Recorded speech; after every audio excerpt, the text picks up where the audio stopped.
This is section 2 of the French Revolution, Radical Revolution and Reaction. And so, just to kind of start us off to define those words, um, the word reaction is basically almost always used as a political reaction to a change.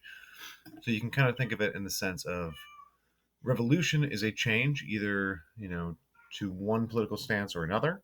And reaction is what happens when people basically stamp their feet and say, I don't like that change. Not to belittle kind of that position. So radical rule happens when the sans culottes, if you remember from the first section, basically take over the country. This is an image of the transition to radical rule, and basically the chaos kind of in this scene is pretty obvious. The sans culottes, just to again kind of reiterate, are more of a professional and middle class group that claims to be the voice of the people than they are truly peasants or anything like that. There's radical journalism that basically whips people up into a frenzy. Friend of the People by Jean-Paul Marat's is a famous journal from this time period, kind of like the Common Sense of the American Revolution, except a little bit more radical. Um, and so radical again, just meaning wanting change maximally. So if there's a French Revolution that is about abolishing the monarchy, the radicals here, and so in this case, these are the radicals of the sans culotte group that make up the new parliament created by this coup, effectively, are called the Jacobins. And they're further split into factions, which is very confusing in French revolutionary.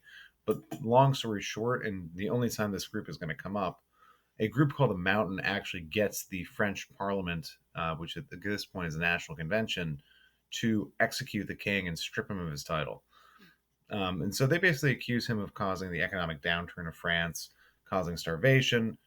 If you remember back to U.S. History 1, the list of grievances in the Declaration of Independence reads a lot like the bill that basically said that King Louis was going to be executed as Citizen Louis. So this gentleman here does not have a lot of pictures, paintings even.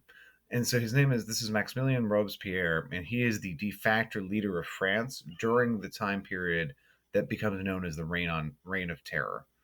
Um, and so the Committee of Public Safety is effectively a small executive council that is created by the National Assembly in order to deal with some of the conflicts going on in France. So there's really two conflicts. There's a war within France, a civil war, where you have people that support the monarchy, many Catholics. If you remember back to the Divine Right of Kings, you can kind of imagine why, if you're a French peasant who doesn't read, this brand new radical revolutionary press, or is very very Catholic, and if the king's got God on his side and the revolution's against the king, and priests and such are getting executed, you end up with a lot of very Catholic peasants, especially in this area of Western France called the Vendée, who fight a full-scale war against the revolution. The second group is what's called the First Coalition, and it's basically all the great powers of Europe in this time period, and they are angry about the execution of a monarch, being monarchies. So Robespierre here, he's kind of a dictator of France, but he runs it by committee, and it's very much about loyalty and fear. And so Reign of Terror is actually a phrase that he uses that, is interesting branding.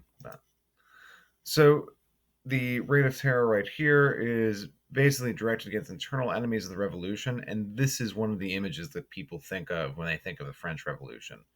You've got in the background of this painting, or this drawing rather, the guillotine, which is actually named after a doctor, Dr. Guillotine, and it was considered actually a humane way of executing people.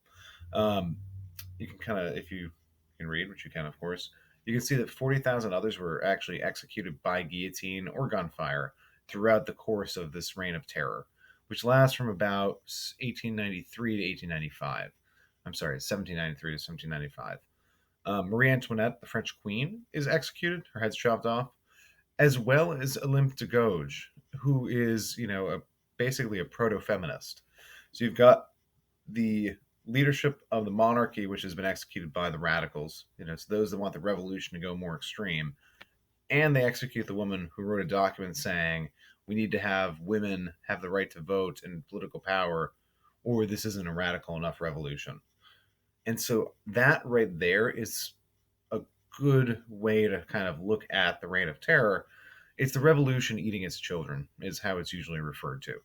And so, amongst other moments where the revolution eats its children, 4,000 people are drowned in the Loire River near the city of Nantes, which you may remember is where the Edict of Nantes was signed that declared that France is going to be tolerant of religion. So, a little historical irony. And then in the city of Lyon, it starts to look almost like World War II with the kind of massacres where you have guillotines going, but they're not going quick enough to the satisfaction of those ordered to kill 2,000 people in Lyon. And so they started shooting into the crowd with gunfire to open graves and such. So really dark days of the revolution. At the same time, you've got what's called a Republic of Virtue trying to be formed. This painting here is about the cult of reason, and so basically, it's replacing God with the idea of reason, being rational as God instead. Very literal metaphor, in this image of climbing the mountain of knowledge and all that sort of thing. Um, just like in the American Revolution, there hadn't been really many other revolutions to look back to. Think of DC, and look at its columns. They're all looking back to Rome. And so women in particular wear Roman togas, especially in the kind of sans culotte elite classes. And the word citizen is replaced by minister replaces citizen. So you would be, citizen, whatever your last name is. And slavery is abolished. That's really important. And so women still don't get the right to vote in this, again, and they're executing people that asked for it, so that makes sense. The Great Cathedral of Notre Dame, which unfortunately had a fire a couple of years ago, that building was renamed the Temple of Reason when it's, if you've ever seen the building, it's just a Catholic church. Um, they also changed the calendar and restart it at the start of the French Revolution, which I think is pretty, confident at the very least. And very silly names of months. They have, one thing I like, they have a mud season month, which we all know in New England is a real thing. But they also, and they have a month called Fructidor, which basically means the month of fruit. Things like that. If you ever really want to get deep into the French Revolution, if you look up the French Republican calendar, it is an extensively detailed, I think it's 10 months too. And they add like an extra day every couple of months and call it a holiday. It's to celebrate reason and virtue. It's an intense period. So another really, probably even greater impact the Committee on Public Safety had compared to the Republic of Virtue is what's called normally the levée en masse. That's not actually in your textbook. And so I don't know why. Maybe they didn't think you could translate 3 words in French, but it means mass levy, which a levy means a taking up of troops to join a army. And so you can see this. This is basically the first time in world history where you have the entire nation explicitly mobilized for a war. And so everybody is basically told, you are in service of the army. If you're a young man, you're joining it. If you're anybody else, you're providing supplies, you're supporting it, you're cooking for it, whatever it might be. And this is, again, dealing with that coalition of European nations and the internal uprisings that are going on in France. And this is the first European country that has a 1 million-person army, and they're able to beat back basically this invasion. France conquers modern day Belgium, which is Austria's Netherlands. And basically, without a fear of a foreign invasion, Robespierre doesn't have a reason to be in charge anymore. And he's executed and guillotined. And the Committee of Public Safety more or less dissolves.